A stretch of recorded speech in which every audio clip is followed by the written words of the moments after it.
Flowers bloom as untold deaths provide their nourishment. They lie buried at the bottom of this world. But unless a person is directly affected, this is not something one can truly comprehend. In fact, one should simply be captivated by the dazzling beauty and push onward, seeking to only tread firmly on the ground below.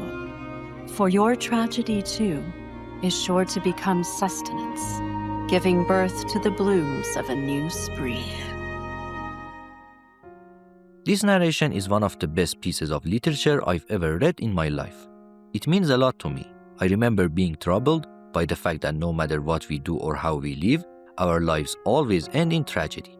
We cling to life until the very last moment, but in the end, we leave this world with unfulfilled dreams and wishes. How could such lives be worth anything or have any meaning? This narration showed me that above individual lives, there is another flow, one that gathers our tragedies and turns them into something valuable and meaningful. It was Nanachi's tragedy that saved Riko's life in this moment. The buried wish of Mitty becoming a white whistle and challenge the chasm gave rise to Riko's survival, so she could become the one who actually fulfills that dream. We reach Nanachi's hideout here, which is a truly beautiful place. I would love to live somewhere like this in the first layer. The first layer is my favorite layer. We can see a whole map of Nanachi's hideout on this page from the Doorbeetle reports. It is incredibly detailed. It is mind-blowing how much time Akihito put into designing the locations and props in such a beautiful and detailed way. Also, Nanachi is a fucking murderer, so you know. We can see the vessels and the equipment of the people Nanachi killed here.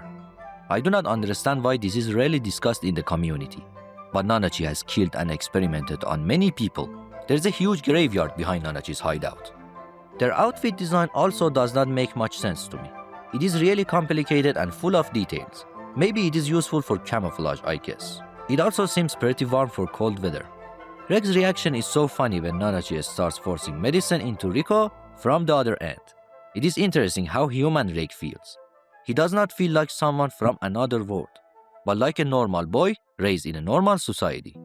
Nanachi seems completely unbothered while performing surgery on Riko's hand. You know why? Because they are a fucking murderer. Morally, what Nanachi has done is similar to Bondrewd. Both had good intentions. Nanachi wanted to free Mitty's soul, while Bondrewd wanted to remove the darkness of the abyss. Both of them made terrible sacrifices to achieve their goals.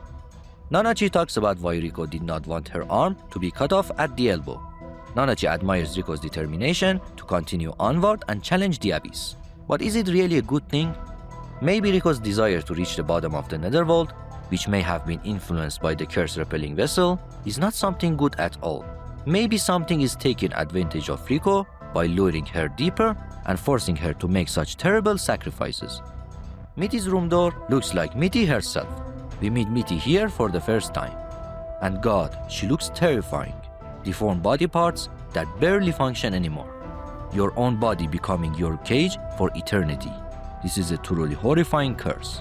Mitty's condition reminds me of some really dark cases involving so-called Lolita pets supposedly sold on the dark web. People talk about homeless children being kidnapped and subjected to horrifying surgeries to turn them into living pets.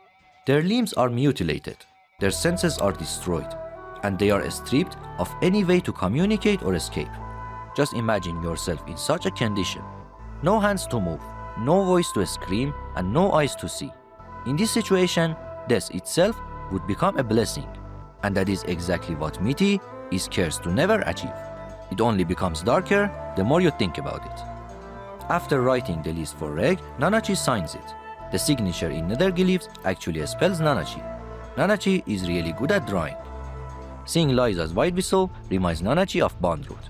We can see Nanachi without their outfit here. They are really cute and honestly look like a bunny. We also see a brief glimpse of Bondrewd's white whistle. At first, it looks like two hands locking together, but in an interview, Akihito explained that they are actually two identical hands, rather than a left and a right one. I also have a lot of information about how his whistle actually works, since he cannot blow into it directly. We will talk about that in depth when we get to the third movie. Shroombears are one of the best examples of the complexity of the abyss ecosystem. The mushrooms are parasitic, yet they also have a symbiotic relationship with the animal. Both keep each other alive in order to survive longer. Using them to save Riko is a really clever idea. Akito seems to have a lot of scientific knowledge, from physics to biology, and using a parasite to save someone fits perfectly with the ideas we've been discussing so far. After Ray comes back, he finds Nanachi undressing Riko, and immediately gets embarrassed and tries to stop them. Besides being funny, it also shows again that Ray was shaped by a normal culture, not one where people are forced to do anything necessary to survive the dangers of the abyss. Nanachi is really fluffy and cute, and apparently smells really good too. We see here that Ray cannot stop himself from squishing Nanachi. If you think about it, there is actually a really sad reason behind these traits. Nanachi used to be homeless, and because of that they smelled bad and ended up isolated from others. But the blessing of the abyss saw this deep desire within Nanachi and fulfilled it, making them attractive and giving them a comforting scent.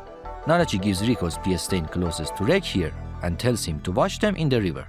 Seeing the graveyard and the flowers of fortitude makes Reg remember another place like this, where he apparently mourned Lyza and dug a grave for her. According to Ozen, that grave was empty. This probably means Reg wanted others to believe that she was dead. The place Reg remembers is the famous flower field in the 4th layer that Lyza loved. It is the place we will explore at the beginning of the 3rd movie. He then notices the Kirenia in his hands, also known as the Blue Pendant. We already talked about it in depth in previous episodes, but in the newest chapter, chapter 72, we learned some new information about it. We now understand that the symbol inside it represents some kind of cage or treasure chest, something meant to contain something precious, possibly a soul or even many souls. This memory leaves Reg with more questions than answers. What exactly was his relationship with Lyza? Was he really the one mourning for her? Where exactly was the location in his memory? And what exactly is the Blue Pendant? And how is it connected to Lyza? In the next episode, we will dive deeper into the mysterious curse of the abyss and its true nature. Before wrapping up, I have an announcement to make. It is honestly awkward for me to talk about this, but unfortunately, the place where I live is going through a huge economic crisis, along with severe internet restrictions, which have made internet access extremely expensive. That has made creating content really difficult, but I truly want to continue this journey. I'm going to put some donation options in the description of this video. This is completely optional, and I will still do my best to continue no matter what. Any support would help me a lot during this situation and the war we are dealing with here, and I would be deeply thankful to anyone who chooses to help. Thanks for sticking around until the end. See you in the next one.